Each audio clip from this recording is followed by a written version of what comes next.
Hey, it's Spoonie, and we are just 1 month into 2025 so far, but already I have a fast-growing list of games that I'm really excited for. Several well-known games are coming out this year, but there are also a lot of games from smaller or lesser-known studios that plan to release this year that I'm really looking forward to. So today I want to share with you some of the games on my list that I am most excited for.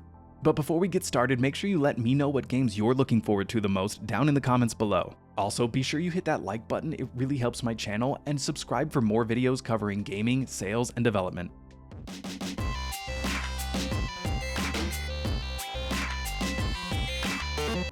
This list is in no particular order, but I'm going to start off with a game that is at the very top of my list. It is one of the larger upcoming releases, having amassed over 1 million wishlists already. This game is Kingmakers, a game that answers the question of what would happen if I got to go back in time and bring modern weaponry with me. The game shows off some really cool mechanics that let you seamlessly switch between combat and strategic view to issue orders to your army, which by the way, you are going to have to amass yourself. Also, everything in the game is fully destructible, so if you can see it, you can destroy it. Next up is Ferocious, which reminds me of a modern-day Turok with a dash of the forest, as you are shipwrecked on an island that is overrun by hostile mercs and dinosaurs. From the trailer we can see that there are apparently some dinosaurs that you can interact with or maybe even train. There are also at least 2 types of vehicles mentioned, one being a bipedal mech and the other being drones. This game started doing playtests towards the end of the summer in 2024, so my expectation is that we will probably see an early access in 2025. Although nothing has been officially announced just yet. Up next is Sand, a PvPvE extraction shooter that seems to play a bit like Sea of Thieves, only on desert sands instead of the open oceans, with customizable mechanical walking bases called tramplers. You will build your own trampler based on your needs that will then be affected by how heavy and big it is. You'll go out in search of loot and combat either solo or with friends. Again, there's no release date here, but there are now playtests going on, so I don't think we'll be waiting too much longer to play this one.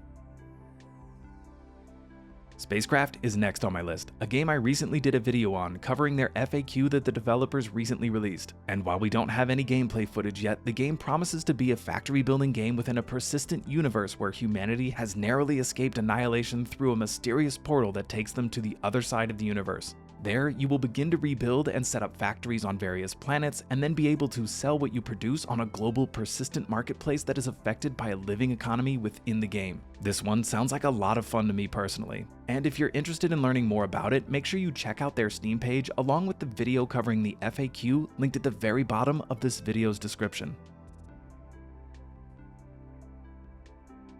All Will Fall is a vertical city builder that utilizes physics-based construction systems to build vertical cities and manage its inhabitants, all while trying not to strain the supports too much that the city collapses. The trailer gives a taste of environmental challenges as well that appear to alter the strain on your supports, so it looks like you'll have to be prepared for massive storms, wind, rain, and flooding, along with some societal challenges as well. With no official release date yet, they do have the year 2025 as listed for release. While Cubic Odyssey might look like just another Minecraft clone, this one has a unique twist that has me pretty interested in giving it a shot. You can fly to hundreds of other planets that have their own fauna and challenges. A Minecraft with spaceships and different planets is something that I am absolutely interested in trying out, because if this is done right, it could be a lot of fun.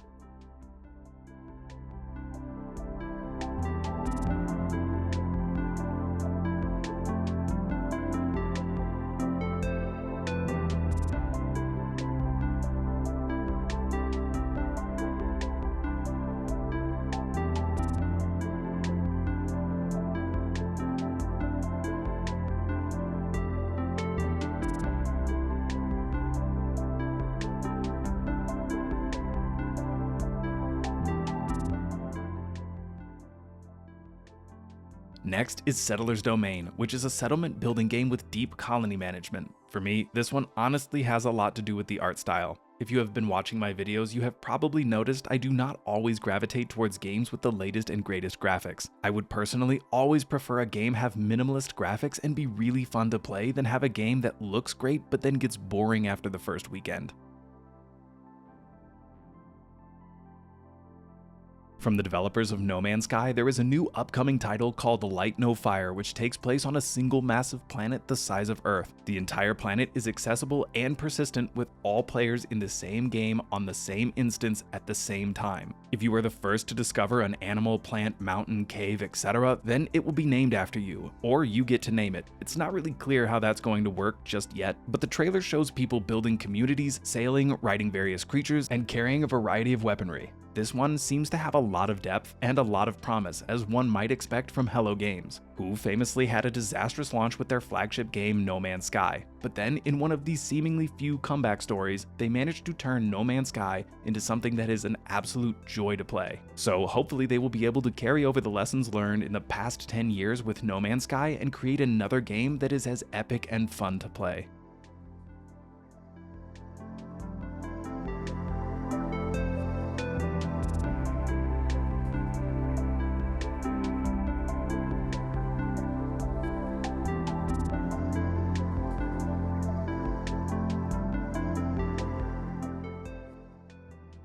Next is a game inspired by a classic title from the SNES and Sega Genesis era of gaming. Craftlings clearly takes inspiration from the classic game Lemmings, which is one of my personal favorites. If you don't know Lemmings, it's a puzzle-solving game where you're tasked with getting as many small humanoid creatures as you can to an exit by giving them a variety of construction tasks. Craftlings takes that idea a step further into a full-blown city management and building sim where you are tasked with developing a town using small humanoid creatures called Craftlings.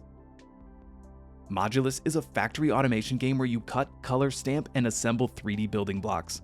Design and optimize sprawling factories with creative freedom to efficiently fulfill the orders of the grand neural network. This is a factory and automation game where you will customize the items being produced to solve production puzzles and further expand your factory, which for myself and other fans of factory games is an obvious wishlist.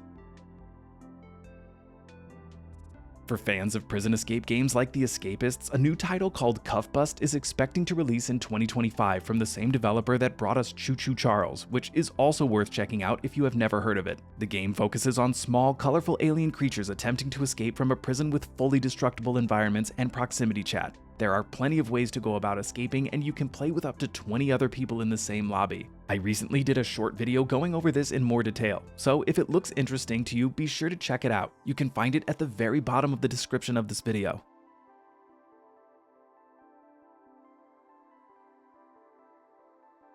The Scouring is an upcoming RTS that pits orcs against humans, but also has some heroes. If this sounds like Warcraft, that's because it clearly takes inspiration from the classic RTS Warcraft games, but never directly compares itself to them. There are a lot of great upcoming RTS games on the horizon, and this one easily made my wishlist.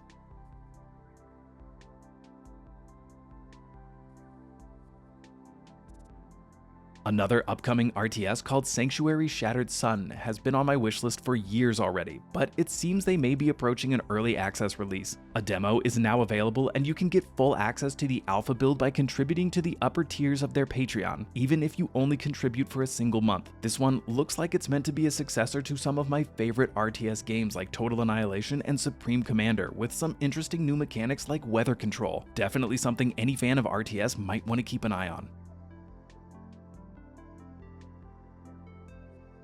And I can't mention Total Annihilation or Supreme Commander without mentioning Beyond All Reason. This is a massive scale RTS which also takes inspiration from Supreme Commander and Total Annihilation. This game isn't on Steam just yet, but it has been in alpha for some time. The developers don't want to bring the game to Steam until they have a proper matchmaking and lobby system in place, but the game itself is nearing completion, and it's one you can play right now. Just head over to their website and press play at the top to join in on the alpha. It's free to play, but be sure you read over the code of conduct before playing.